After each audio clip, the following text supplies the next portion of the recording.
Hello YouTube fam, welcome back to the channel. I'm Man from Home by M&M, and today we are going through the worst and biggest interior design mistakes you just have to stop doing in your home ASAP. These common mistakes can make your space feel awkward and just not well designed. And I'm showing you how to fix them and make your home look beautiful and stylish.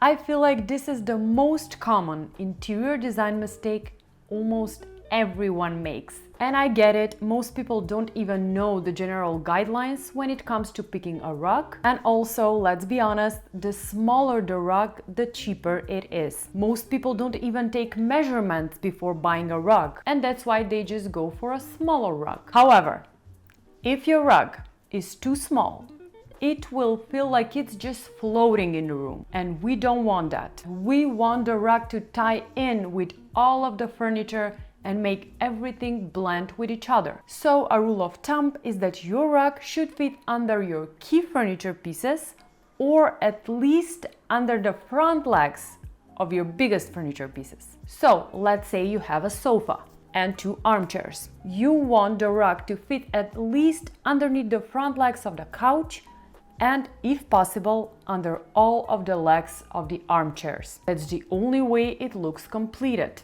Or if we are talking about the dining room, the rug should fit all of the legs of both the table and the chairs. And I know it's a bit more expensive, but getting the right size rug makes all the difference. Honestly, I'd rather you not put any rug in your space at all, instead of having your space look like this.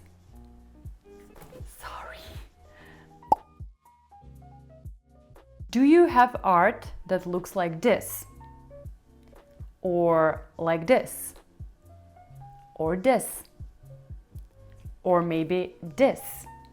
If you do, it may be time to change it. It's so fascinating how a single piece of art can just transform a space on one hand, and on the other hand, it can make it look so cheesy and just not well designed. Now, what's cheesy art, you might ask? Well, there is no definition to this term since I just made it up. However, when I'm saying cheesy art, I think of multiple pieces of landscapes, of nature, or a sunset, or a city that's just printed on a canvas and mass-produced. I'm also thinking of those black and white posters with a pop of color. I'm sorry, but they're just not aesthetically pleasing, and they make your space feel cheesy and not well designed. Also, let's talk about word signs. They were so popular back in the day.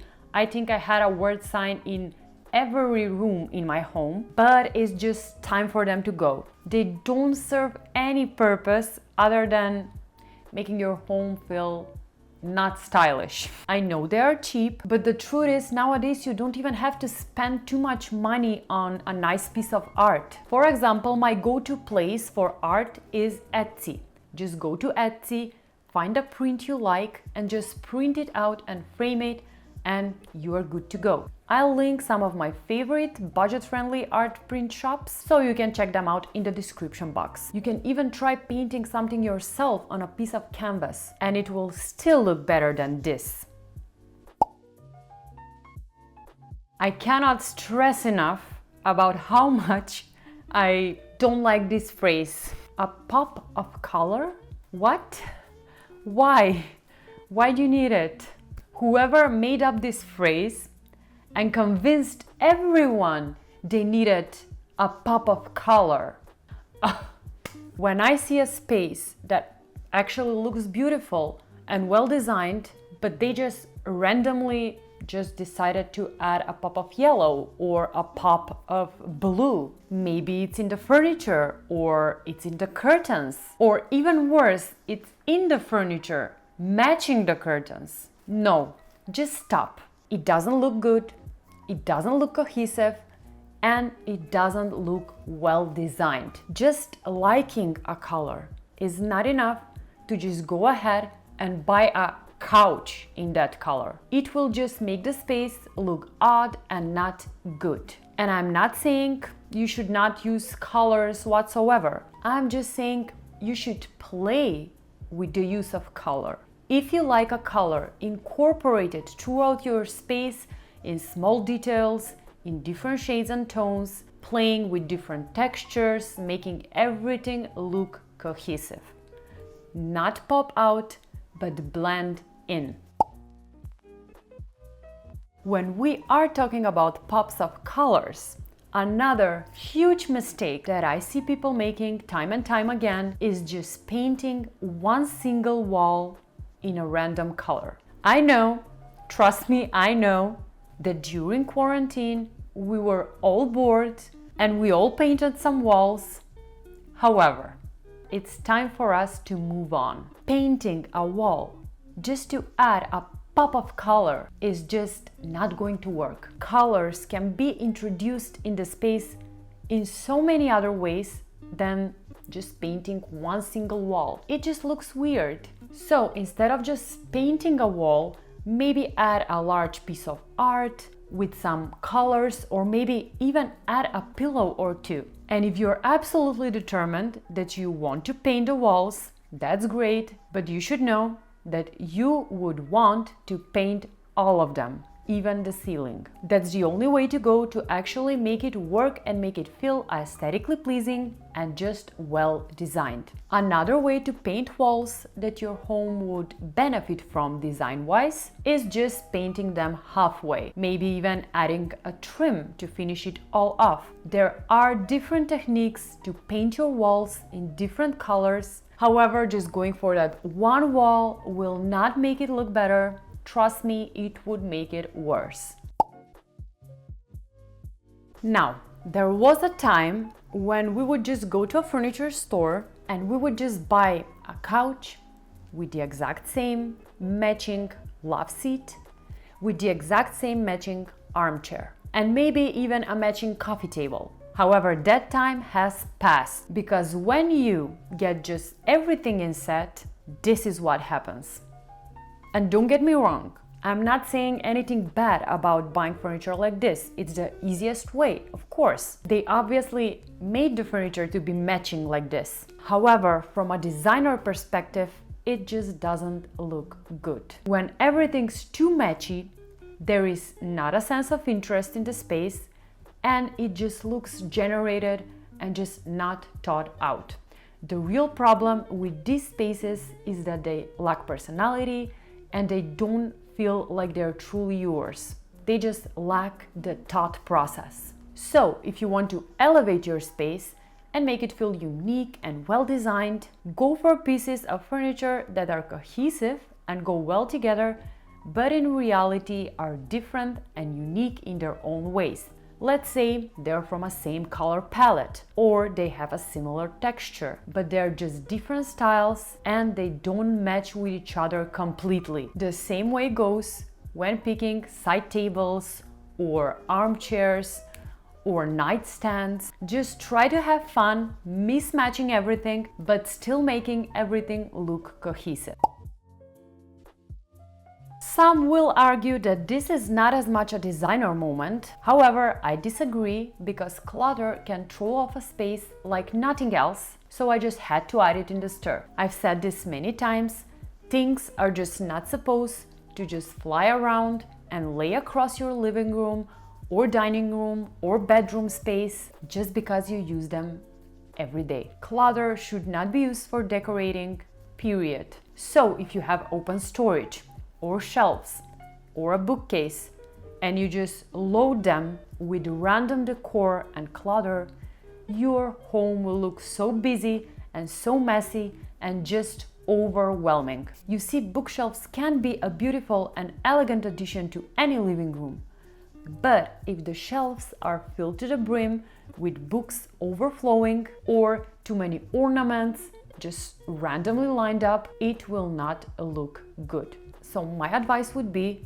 to just avoid storing things on open shelves that are ought to be stored behind closed doors. Also, empty surfaces like your TV console or the coffee table or the end tables, these are places that you just want to try and keep as clean as possible. You don't need things like several remotes, toys, and hand creams on a coffee table, or cables, the router, a bunch of board games, and like 5 family frames laid across your TV console. No, add only things that you actually want to display and style nicely and see every day. So, for example, if you have a Kallax unit, keep some of the shelves open with decor that's meaningful and well styled, and on the other shelves add doors and boxes and use them for storage. Another great hack when it comes to keeping clutter away from sight is using baskets.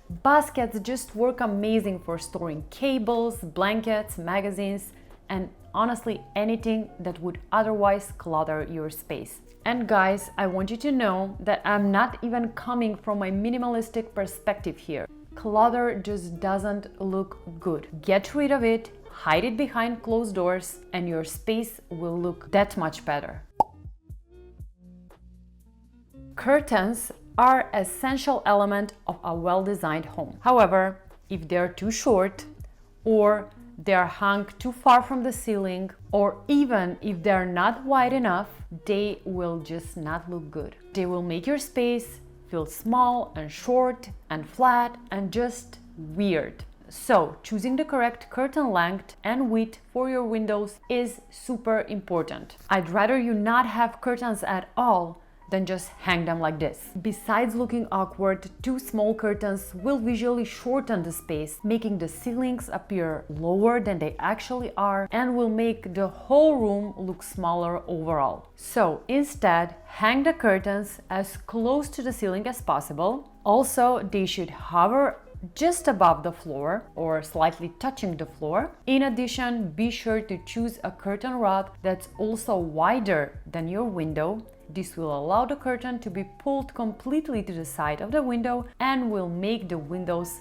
and the whole space feel larger and more open. So, same as with the rug, measure before buying. We started and we are finishing with rugs, but I just had to mention this one too because I feel like this is where most people tend to go wrong, and that is getting a fun rug. So let's say your space is all light and bright and you decide to get a rug like this. I feel like the modern rugs nowadays are just too loud and in charge, and most of them are just distracting. When you have a rug like this that just doesn't blend into the space but just sits on top of the floor, it will just distract all of the attention to the eyes and just won't feel cohesive. If you want to add colors and fun patterns into your space, leave the rug out of it. Add a colorful or fun pillow or a blanket or an interesting lamp, or just add a large piece of art in the space that just brings your look up, not down.